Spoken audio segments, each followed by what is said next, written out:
Kia ora koutou, ko Stu Hamilton toka unwa. Hei kai whakahaere matua hou ki te whakahiko. So my name's Stu Hamilton, I'm the General Manager for Generation at Mercury, and it's nice to be here today. I'm going to be unashamedly focused on my role, which is generation. So I've got Nick up front here. Nick, who those will know from Mercury. Nick's our guy who knows all about policy and all those sorts of things. So he'll take all your tough questions. I really want to bring a perspective around what does it mean in terms of someone who's operating and maintaining some of our really key renewable assets in New Zealand. So that's really why I'm here today. And hopefully it brings a different perspective to this challenge in front of us.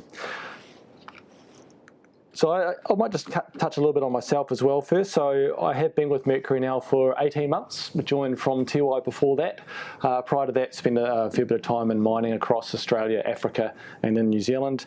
It's been really interesting going from one of the biggest consumers, or the biggest single source consumer of electricity in New Zealand, to generating and providing one of the biggest companies providing that electricity. So it's been an interesting perspective. I've got a team which is spread across mainly the North Island, operating 20 assets, and I'll touch on those in a moment, from geothermal, hydro and wind. It's about 300 people, and they're producing somewhere in any given year, somewhere between 20 to 25% of New Zealand's electricity.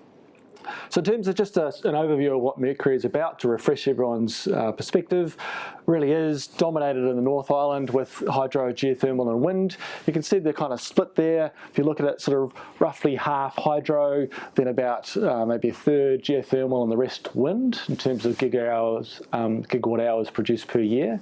And as we go, I'll show you what's happening with our portfolio, and it is a really key part of the portfolio to have those three fuels, as we call them, and in particular the fact that our wind portfolio is growing. And actually next week we have the opening for our new wind farm Turatea, just in Palmerston North, so that'll be a great activity to go to as well.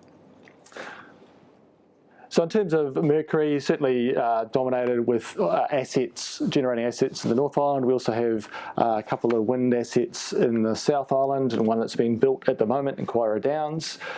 When you match up the generation with our retail side of the business, particularly also since we've bought Trustpower's retail arm, it really means that we're a massive multi-utility organisation in New Zealand. Some of the key highlights over the last sort of 10 years, certainly before my time, but in terms of where Mercury has come from, you can see on the top line there's a lot of investment that has gone into the generation, or basically developing new generation in New Zealand. So in terms of geothermal generation, 400 million over 10 years, and I'll talk about that phase of Mercury's history. 300 million on our hydro refurbishment. I'll talk a little bit about that also, because even though the hydro assets we've got are decades old, and in some cases getting close to 90, 100 years old, they don't just look after themselves. There's a significant amount of investment that has to go in to continue that really great base load power, which is underpins New Zealand's target on heading towards net zero. And then most recently with wind generation coming on stream, certainly with Turatea, and with the acquisition of the Tilt assets as well, there's a significant amount of money being pumped into wind from Mercury. Under that, there's a lot of focus not only on continuing to look at building out our pipeline, I'll talk a bit to that, but also it's underpinned by customer care, a lot of work that happens in the space of particularly customers who are vulnerable, how we manage that, and then working with a number of iwi across mainly the Waikato River, but certainly touches other parts of New Zealand as well, and I'll talk a little bit to that. It's a key part of our success going forward. So today, as I mentioned, I'll bring a bit of a perspective from a generator, operator and maintainer of generation assets. Really, we are very fortunate in New Zealand to be at this stage, which is using the great insight and work of generations that have come before us to not only build amazing assets, but also set up a market and a regulatory environment, which means we're in a great position to leverage forward. So I'll talk today about what's the generation that New Zealand requires to decarbonise. You'll be very familiar with that, and probably more so than I am. So I'll then start to go into how's Mercury going in that space, and what are the key challenges, particularly in terms of operating and maintaining the assets we've got. Because they become key in terms of providing that base and also managing the peaks which are necessary to overcome some of the intermittency with the renewables coming along. And I'll talk in the end about some of the innovations that we've got coming along in this space as well. A couple of slides that many people will be very familiar with in the room. I just wanted to touch on a couple of things which are really interesting to me in this space. So on the left-hand side, data coming out of MB, which is showing since 1974 the growth of the demand of electricity in New Zealand, and then where that supply is coming from hydro, thermal, wind, and solar down lower. Two really interesting things I see from that. Firstly, you'll be familiar with the fact that for the last, maybe decade, demand in New Zealand's been pretty flat. But what I think becomes really interesting was you look at these few lines down the bottom here. Even though demand is flat, the move from dropping away in thermal and then actively building out geothermal and wind is pretty amazing. You kind of see those things correlated, and it's not until you see those lines together you go, actually, even though demand has been flat, there has been an enormous amount of work going on inside the industry to build out new renewables. And Mercury's got a part to play, and I'll talk to that in a moment. On the right-hand side, again, this is the work from BCG, be very familiar to many of you. I think the key thing out of this is we do have a pipeline that's in place. In fact, the pipeline of projects is more than double what's necessary to hit our net zero targets. That's great. I guess ultimately, though, if you want to be building out this pipeline, you'll see in the right-hand side there, particularly wind and solar, intermittent renewables, the real challenge becomes how do you firm that? How do you have the base that enables you to continue to generate electricity and provide electricity when the wind's not blowing and the sun's not shining? So bringing it to closer to home to Mercury, so this is a sort of overview of all of Mercury's assets that exist in New Zealand. Left-hand side is dominated by our hydro assets. We have 10 hydro assets on the Waikato River, starting at the Taupō Lake with the Taupō control gates, all the way through to Karapiro towards Hamilton. Those assets might be hard for you to read, but you look at the timelines on them, starting from around 1929, Arapuni was the first dam to be built, and goes all the way through to the most recent, which was in 1970, Maraetai 2. So that's what, over the space of kind of 40 years, from 1930 to 1970, significant amount of investment made in building about 1,100 megawatts of capacity across the Waikato River. And so that's really the genesis of Mercury, as such, and what, if I can use that word, mighty river power come along, turning into Mercury, was through the hydro assets.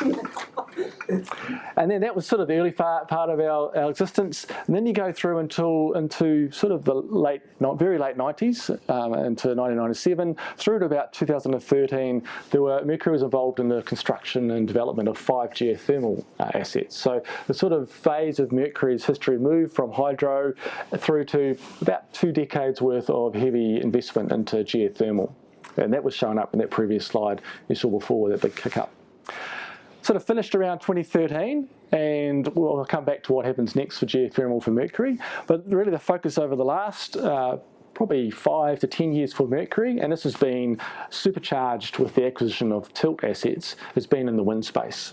And so, as I mentioned before, Tiratea, New Zealand's largest wind farm, comes online. It's operating now, but it will be opened formally next week with Minister Woods. And then the tilt assets which were acquired, they've been somewhere between the late 90s all the way up to 2021 with Waipipi. And as we continue on now, there's another wind farm which is currently being constructed in the deep south, down in Gore, called Kaiwera Downs, and that'll come on stream later this year as well, I think in the third or fourth quarter of this year. So it's just, in terms of the sort of phase of Mercury's life, it's moved from hydro dominant through to geothermal development now into wind, and the portfolio of all of those assets are really an advantage for Mercury, which you'll be aware of. So in terms of development, over the last sort of 10 to 15 years, there's been about $1 billion worth of investment by Mercury into new projects. That's then on top of that, the $300 million in hydro, and then the tilt acquisition as well. So it's quite a lot of money that's been invested in developing our renewable pipeline. There's 2 under construction at the moment. I mentioned both of these, Tiratea South and Kaiwera Downs is stage 1. Turitea and Palmerston North, Cairo Downs and Southland. There's 4 projects which are consented and are actively being considered at the moment, and they're shown on the map from Kawakawe in the far north. Puketoi is not too far away from Turitea over in Palmerston North, Manawatu. Mahanerangi 2 is a consented project as well, and Cairo Downs, Part 1 we're building now, and Part 2 is also consented for production as well, for construction as well. And there's another project which is in the consenting phase at the moment. That's actually a geothermal project, and I'll talk about that a little bit later. It's about 40 megawatts, and it's adding another unit onto the side of one of our sites, Ngā Tamariki. That's actually going through consenting at the moment. There are a pipeline of projects underneath that as well, which are in early phase, everything from glint in the eye of a consideration all the way through to land access arrangements which form the pipeline through to ultimately consenting and construction. So that growth is a key part of Mercury's story going forward, as it has been over the last few years. However, there's almost an unwritten story to this, which is not as exciting often, but is really important. That is, how do we go about enhancing our existing assets? We've got this is the Taupo control gates coming out of the lake and heading down the river. That's the start of our Waikato River scheme. There's a significant amount of money that's necessary to maintain that really key legacy and underpin New Zealand's renewable energy drive. So when we do this, we don't just replace like for like, and I'll show some information at the moment that says that when we update stations, we actually increase capacity as well. There's a significant amount of value and a key part of the decarbonisation story associated with that. We have 9 hydropower stations on the Waikato River. There's about 39 units in that, so it's a significant number of pieces of equipment required to be maintained. In addition to that, geothermal power stations are often quite challenging to run. High pressures, high temperatures, gases like pentane that have to be managed from a process safety and a major hazard facility perspective. And we run annual shuts on those processes as well, which require a significant amount of maintenance. In addition to that, wind farms, our oldest wind farm, Tararua 1 and 2, that's coming over nearly 25 years age. That requires a fair amount of maintenance as well, and we'll consider the right time for repowering that sort of asset too. So what does all that mean? Well, the management of the operations is really key in terms of the reliability arm of the trilemma. If you look about the trilemma of having affordable, sustainable energy, you've really got to make sure you've got a key, reliable base to enable those other 2 aspects to happen. So to do that, we look at the different types of assets we have in our portfolio. So for Mercury, we have hydro assets, geothermal assets and wind assets. The location for most of Mercury's assets are actually quite centrally located in the North Island, but they're really used in different ways. So starting with wind produces when the wind is blowing, so it's quite intermittent. Geothermal is a solid base load, running 95 to 98% of the time. It's a fantastic, nice, solid base load. And that then means that the Waikato River and the hydro scheme is a base load, but also gives us the ability to hit those peaks, provide the capacity when the wind's not blowing or the sun's not shining, or when the demand is higher. And so the combination of those 3 is really quite powerful in terms of trying to help Mercury manage the demands and peaks that are required through our system. There's obviously strengths and weaknesses of all of those different sort of assets. So as I mentioned, there are complementary natures between wind and hydro. However, geothermal, come rain, wind and shine, it'll keep producing. Whereas for us, the hydro assets are highly dependent on the rainfall, especially in the Taupo catchment, Tongariro catchment. So the key part of the work that my team is looking at and has to do on a day-to-day basis is to make sure we've got all those assets available when required, and particularly when you head into what is the winter period, so probably for us July, August, September, when demand is quite peaky and getting peakier as we go. So making sure that we have those assets available to enable those peaks to be hit. So just touch on what it means in terms of investment in our current assets. So this chart here shows, again, 39 units on the river, or Waikato River. So you can see from the top, Aratiatia, or Akuri, these are our 9 stations, all the way down to Karapiro. Along the sort of x-axis here is the year. So it goes back to 2012, looking to where we are today, and then looks forward another 15 years. and shows the amount of investment which we need to be putting into those assets. So over the last 10 years, we've had about 15 of those units upgraded. You can see in the yellow on the left-hand side, so Aotearoa, Owakuri, Whakamaru rehabilitated. We're currently in the process of rehabilitating Karapiro, and I'll talk a little bit to that and show how that project is going. And then looking out over the next 15 years, there's a significant amount of money and projects in place to make sure we're really keeping that asset and those assets as good as we can to make sure they're going to continue to underpin New Zealand's drive towards net zero. The really great thing about this, and there is some detail over here, but you won't be able to read, the great thing is as we go in and upgrade these stations, we actually get a fairly significant uplift in capacity as well. And so typically somewhere between 10 to 15%. Uplift. So for a station like Karapiro that starts at 96 megawatts, it'll go to about 112 megawatts.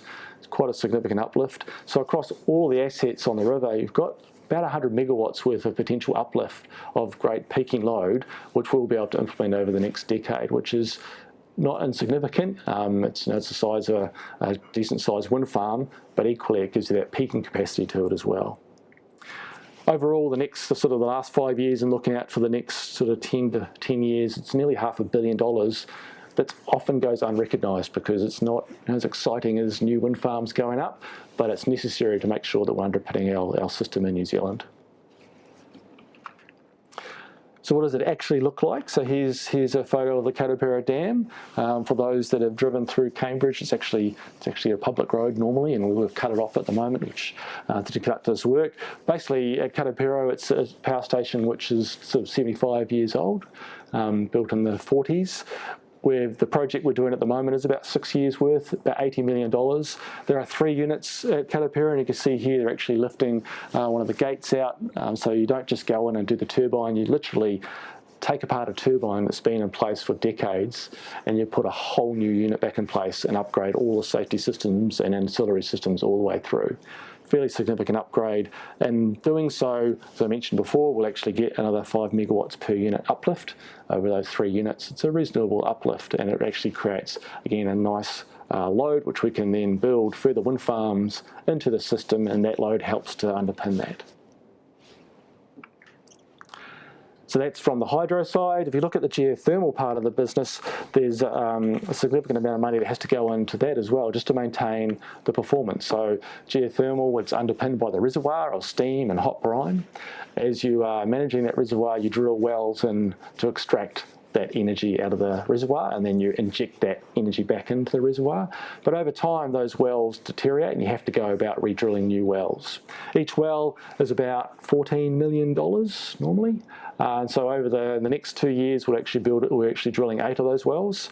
And when you look at the sort of run rate that we construct or drill wells at, it's about 1.5 per year. And so actually investing another $20 million a year, again, just to maintain that asset, not to improve it, it's just to maintain it.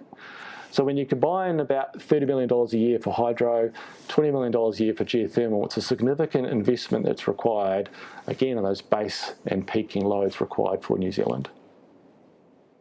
You can see here we're drilling wells at Kawerau, Ngātamariki and Rotokawa are sort of 3 of our key fields that we're underway at the moment. Picture of a drill rig which is currently in Taupō, that'll be relocated to one of the sites in May. Some of the cheapest and most valuable megawatts for us to be chasing are at our current assets. And so whilst Mercury will continue to build out its pipeline of wind farms in particular and be exploring other fuel types as well, my role and my team's role is to look at how we continue to extract more megawatts out of our current assets. And so Ngātamariki is one of those assets. Ngātamariki, it's a geothermal field which was built and came online in about 2013. It is currently 4 units. So if you look at this as sort of a helicopter view of 4 what they're called all-mat energy converter units, OEC units, and they are producing about 85 megawatts capacity. When the plant was built, they actually put aside a pad over on the side here. There's actually nothing there at the moment. That's our fantastic Microsoft Paint skills. Being able to sort of lift one of these and say, we've actually got a great project ahead of us to install another unit, OEC5. OEC5 will be about net 37 megawatts, and again, nice base stable load. And so we are progressing through the consenting process. There have been some challenges through the consenting process for us, but we've been working through that, particularly around engagement with iwi. And that's a really key part of what we need to be doing as we go forward. So entering into a partnership with mana whenua and understanding what the cultural impacts of this type of construction can be, and looking at how we go about addressing those. So the project is progressing through consenting, an enormous amount of engineering work underway as well. The expectation is that as we progress, it should be the next couple of years, we've got a really good project ready to go. And again, it produces that really base load that often you don't consider because it's not necessarily a new greenfield site, it's part of our brownfields team. Key part of that is making sure that the reservoir is sustainable.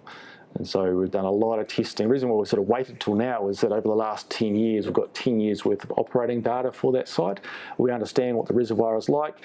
We've got a good feeling now and understand the data to back up how much energy we can extract from the reservoir and still sustain it for the long term.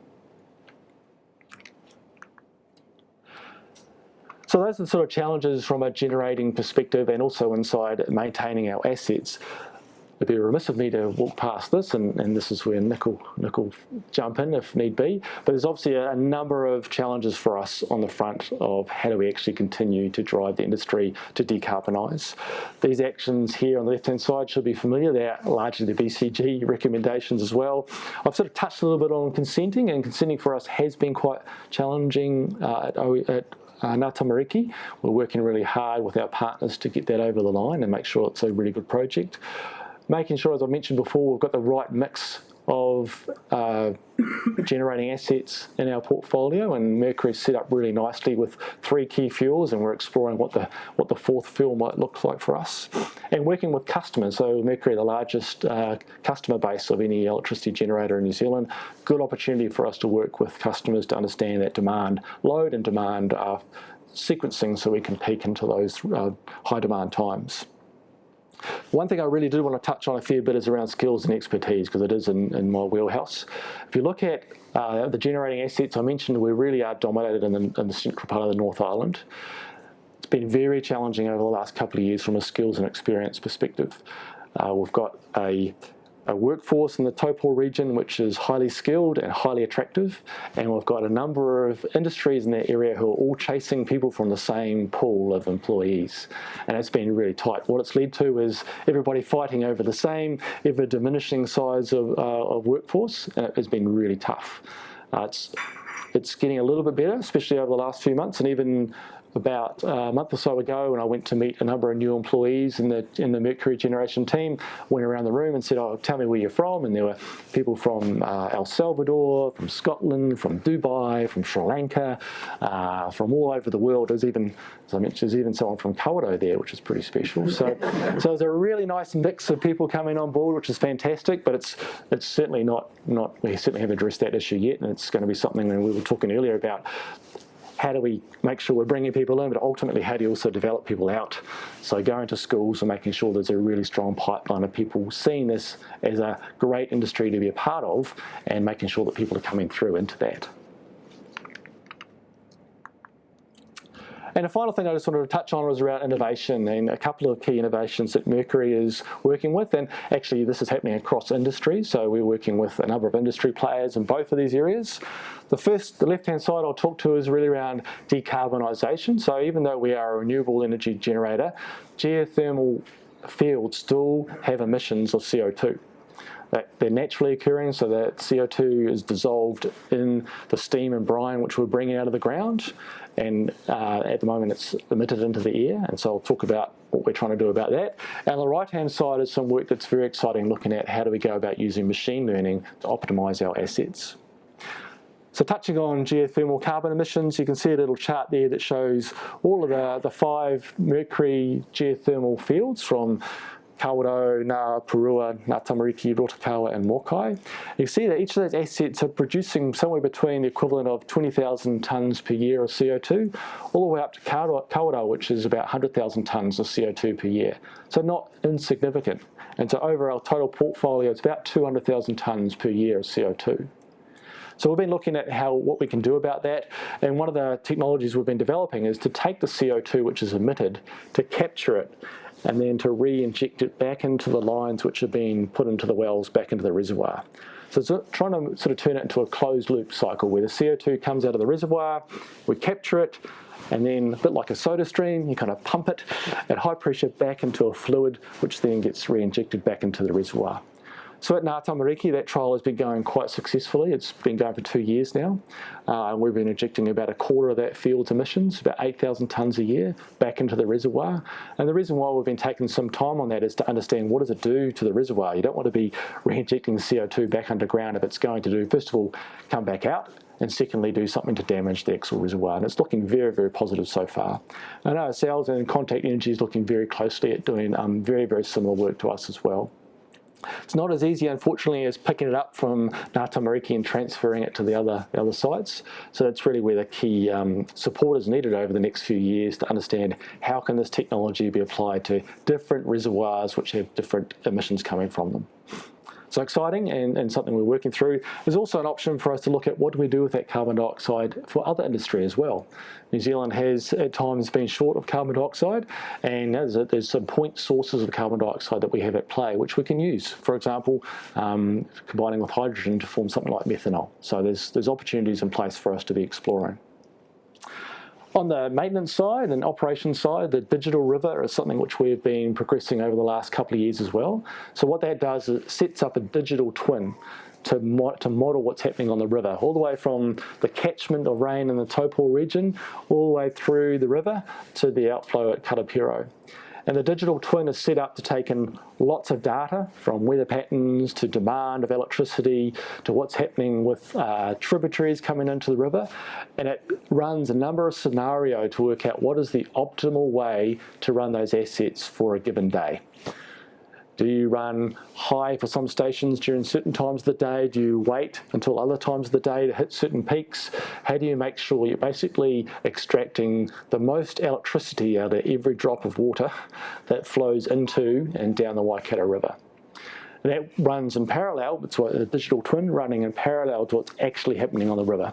It's providing input to the controllers who can sit there and see, okay, this is what the computer's telling me is the optimal to do. This is what I think should be happening. You were saying this, actually the better thing is to do that. Train up the digital twin, it becomes a better tool at understanding what's happening and then provides great source of information for people to predict what's happening and make better decisions around how we utilise our hydro assets.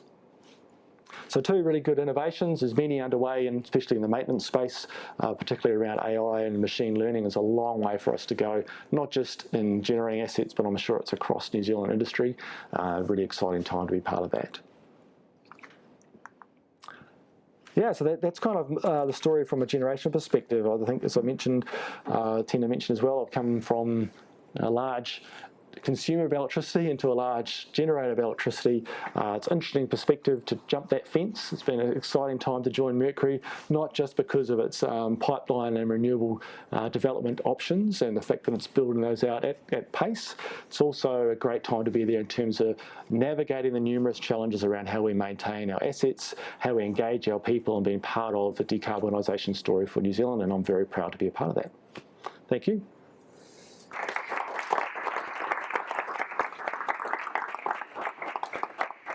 Thank you, Stu. Please stay with us here. First of all, it's really exciting to see so many innovations coming through. Particularly, it was interesting to see the opportunities to potentially use carbon emissions from geothermal for methanol. Is there any capacity assumption how much that could be actually substituted? We have one big methanol producer here in New Zealand. Certainly early days, I'm thinking. Methanol is just one aspect. If you go to other areas, for example, in our joint venture with Tūropaki at the Mokai asset, some of the CO2 could be used for pumping into greenhouses to produce tomatoes. So there are numerous sort of opportunities to use that. I think that in the short term, it's just sort of the early stages, and it would, Motunui is huge, so I'm not saying it would in any way kind of take over that, but certainly opportunities, I think, to look at what it could add from a perspective. I would like to open the floor for questions. Levi has a microphone there, so please introduce yourself. And So, obviously, Mercury, you involved a bunch of other things, like the internet and all that. You combine things. And yes. With this additional CO2, have you looked at doing a brewery?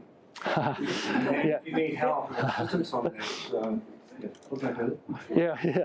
Well, again, because we have actually looked at CO2, what's required for food grade CO2. So it does need obviously a conversion and some sort of filtering to do that, but it's something which we absolutely need to look at, because one of the issues with the CO2 is transporting it, right? So if you've got a point source, how do you transport it? So ideally you find something which is quite close to the source. So as I mentioned, glass houses are great. A lot of our geothermal sites are built in farmland, and so there are good sort of food opportunities nearby.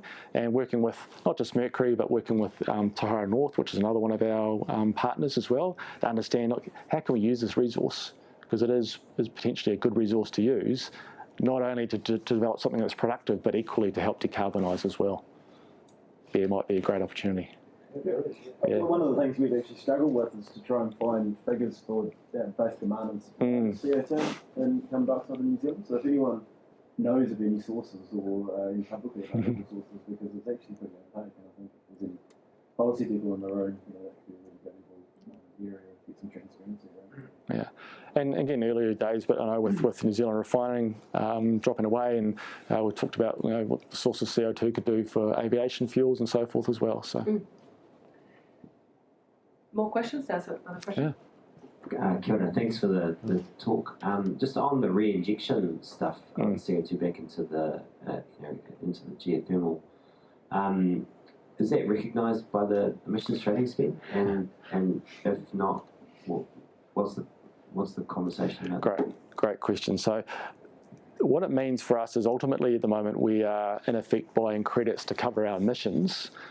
Our emissions will drop through this, right? So we will no longer have emissions coming out, 8,000 tonne less emissions. So in effect, it's recognised because we're not emitting the same amount of CO2 and don't have to buy credits or units to cover those emissions.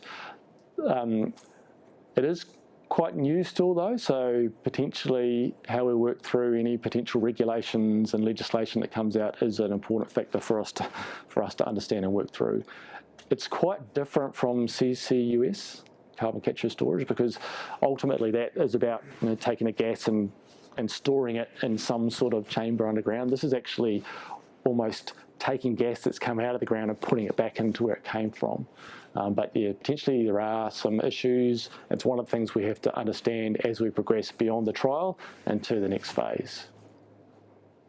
Yep. John?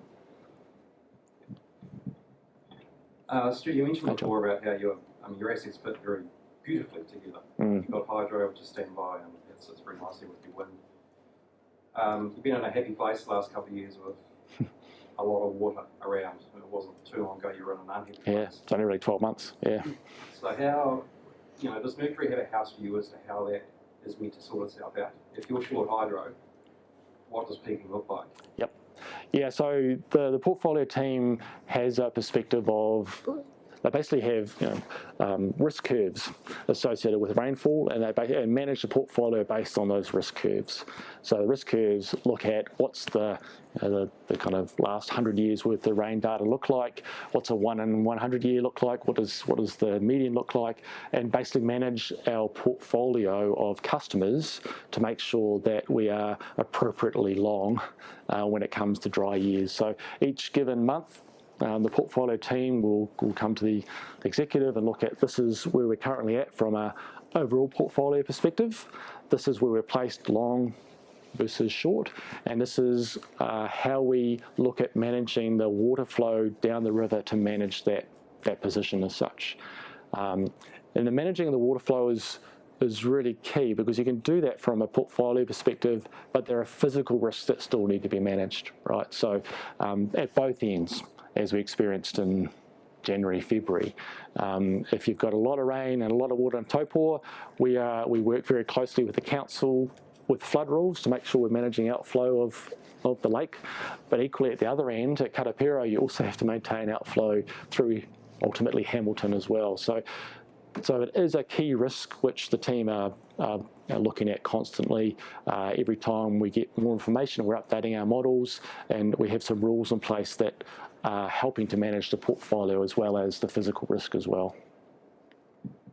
So the demand side response was your angle. Yeah. What about beyond that? So, you know, thermal coal or something like that. There's beyond what you can achieve through demand side response. Is there a view within Mercury as to how what the space for thermal is? Yeah, so the view, and Nick can add to this, the view is very much at the moment that thermal has a role to play, especially during transition. And we've probably spoken previously about the role that gas has to play in that. And so Mercury's perspective is that has a role to play in supporting that, particularly as we go through the transition and develop some of these other storage options, whether they be batteries, whether they be demand side response. Ultimately, the view is it needs to be a suite of things, not just picking a winner. Nick, have you got? Yeah, I'd just say we support analysis that have come out from obviously BCG, Climate Change Commission's pathway as well. All see a role for gas. We see that as the least cost and most carbon emissions reduction pathway for New Zealand. So we're certainly very supportive of the conversations that need to happen on the industry level to say how do we realise that pathway. More questions? Otherwise, I have one tone. Thanks, Stu. Just a question about on the challenges slide. You talked about the the smart network innovation. Yep. Can you just elaborate a little bit more what you mean around that? Yeah, do you want to touch? I'll take that one because it might be. I mean, again, that's just if you look at the recommendations that are in the BCG report, that's just simply referring to that. So saying we know we have $30 billion worth of network that needs to be built to the period to 2030. What's critical in that is that we are ensuring that the regulatory frameworks enable EDBs to invest in the demand side and the new technologies that are coming through to reduce the need to invest heavily in just meeting peak demand through traditional assets. So, and if you haven't read that report, I'd encourage you to have a look at that because it's, I think, a really useful recommendation. Yeah. Good, thank you. I've got a question about solar. Yes. Are you thinking about solar as Mercury as part as well? You mentioned. Yeah, so yes, so definitely, and Vince has said this previously as well, LCE. So solar, we talk about potentially the fourth fuel. So you see the three fuels we've got: hydro, geo, and wind. There's definitely a lot of consideration that goes into the fourth fuel, maybe fifth, and who knows how many fuels come along. But certainly it is part of our thinking in the pipeline. Not progressed anywhere near to the level of our other projects at the moment, but very much it's on the horizon, and we keep a close eye. Our portfolio team keeps a very close eye on that industry, and I wouldn't be surprised if somewhere down the track it becomes another part of our portfolio. Yeah. I don't know if you can answer the question, maybe Nick can, but is Mercury doing anything in the EV space as well? In terms of charging? Just asking the question because the EV charging infrastructure obviously came out. We are, yep. Oh, yeah. Yeah, I was going to say we've got a partnership with Hamilton-based innovators, Hecatron. So they've got some really innovative technology that we're working through with them in terms of what consumer propositions might look like. As Mercury, we've been a long-time advocate of EVs, so really keen to see. I think it's a really important focus in getting that infrastructure rolled out to enable what is obviously one of the largest opportunities to decarbonise New Zealand through electric transportation. And also, I think the most important part is reducing overall household energy costs over time. I mean, EVs are expensive now, but they will come down in price. And again, you're talking thousands of dollars savings for households who can make that shift. So it's about how we transition to there, and infrastructure is a key part of that. Thank you. Great. One more question. Hi. Yeah, this doesn't have anything to do with Mercury's beer. So I'm curious how South Downs is going on with the battery storage. It's been in operation for a while now. When do you see big expansions there? Or so South Downs battery was only a megawatt, so it's, you compare that to the current, Meridian, I think it's 140 megawatt capacity. Someone might know. 100 megawatt. 100 is it? Yeah. So it's 1 megawatt on the scheme of things is tiny. So that was set up probably a decade ago. Oh, a little less than that. A little less than that, to try and test. Yeah. So Mercury, I think we sold that battery on. So it was an interesting test and trial. Had some learning from it, but it's no longer part of Mercury's portfolio as such, and Southdown is going through a process of decommissioning and deconstruction of that whole site. So do you see a future For back, obviously going to be some future for it, is Mercury going to? oh, for Southdown? Not unless you're there, just of general grid level battery storage. Yeah, absolutely, yeah, very much so. And in kind of in simple terms, our hydro stations are little batteries. They're kind of set up with the storage in front of each one of our stations. So batteries got a key part to play. Mercury has looked at batteries quite recently. Obviously with Meridian jumping into that place as well, I think it's got a big future to play. It's just trying to manage the right location of the batteries and, again, the supply dynamics in terms of cost of procuring those batteries as well. Yeah. Excellent. So we would wrap it up at this stage if there's no further questions from the floor. There's a few more. Oh, a few more. I've got John here and we've got Callum here. Thank you. So the first one, just a response to Nick was asking about CO2. Yes, sorry, I should also say, Callum McLean from First Gas. We also see there's a real lack of visibility around CO2 sources, and we have offered to put some money into a joint study. So any other organisations interested in funding some sort of CO2 sources around the country? Yeah, that'd be very good. Come and have a chat to me, please. Yeah. And you can contact Tina or Levi to also get in contact with me if you're listening online. Great. My question for you, Stu, was essentially Tina's question around solar, but offshore wind. Offshore wind, yes. Your view on that? Yeah, so Mercury's current perspective is that we have a very strong pipeline of onshore wind prospects at the moment in front of us. So our main focus is on understanding those, getting on and building those out. And it actually takes some time. Look at Turitea was in the planning for... I was talking about Turitea last night. It was 10 years? Started in 2005. Yeah, so I mean 17 years. From a twinkle in the eye to actually commissioning it. Yeah, so and part of the challenge with that is that but that site is quite hilly, and it's not so much the turbines itself, it's the infrastructure and civils required to do it. So that does take a bit of time, and as you get in, you discover that it's a bit tougher than what you think it's going to be. But yeah, we've got some really good wind assets onshore, which we believe are of higher value than looking offshore initially. So again, down the track maybe, but at the moment we've got a really good pipeline of onshore wind farms, and Mercury will continue to build those out. To give you some idea, it's roughly half the cost. So. Yeah. John? John Hancock. No one else except Callum actually introduced himself. Yeah, thanks, Stu. That was really great. And I like John's point about the sort of story and the perfect balance. When you were talking about the role that hydro plays in this evolved portfolio, it sounded like you were saying the role of hydro flexibility is to firm the effervescency of the other, the wind and possibly the solar in the future. But you guys were the ones who wrapped this tiny little thing down in Marlborough, weren't you? That was announced last week. This sort of what was that? Sleeping arrangement. Yes, okay. So that's using the flexibility in the portfolio to firm up people's generation. Yeah. I'm interested strategically. I mean, is that a thing that it's almost the opposite of John's question? Actually, it's saying when you've got lots of flexibility, and you'd sort of expect that the value of flexibility will get higher as intermittent generation crashes the price for everything else. I mean, is that a growth strategy, and to explore building more flexibility than you need for your portfolio, or is it more optimise your stuff and let everyone else sort themselves out? Yeah, I think it's probably an and rather than either or. And you'll see the Amazon, the deal that we did with Amazon, when was that again, a few weeks ago? Those sorts of deals could be load associated with a wind farm, but they can be load following as well. So that creates lots of opportunities. So if you can work with customers who are able to move their load around to match some of the intermittency, that's gold as well. And so that's obviously from the wind side, but the hydro side gives you the ability to work with customers to provide some of that flexibility as well. So it helps with our own portfolio from a generation perspective, but it can absolutely help from a a demand customer portfolio as well, and the team does both of those things. Yep.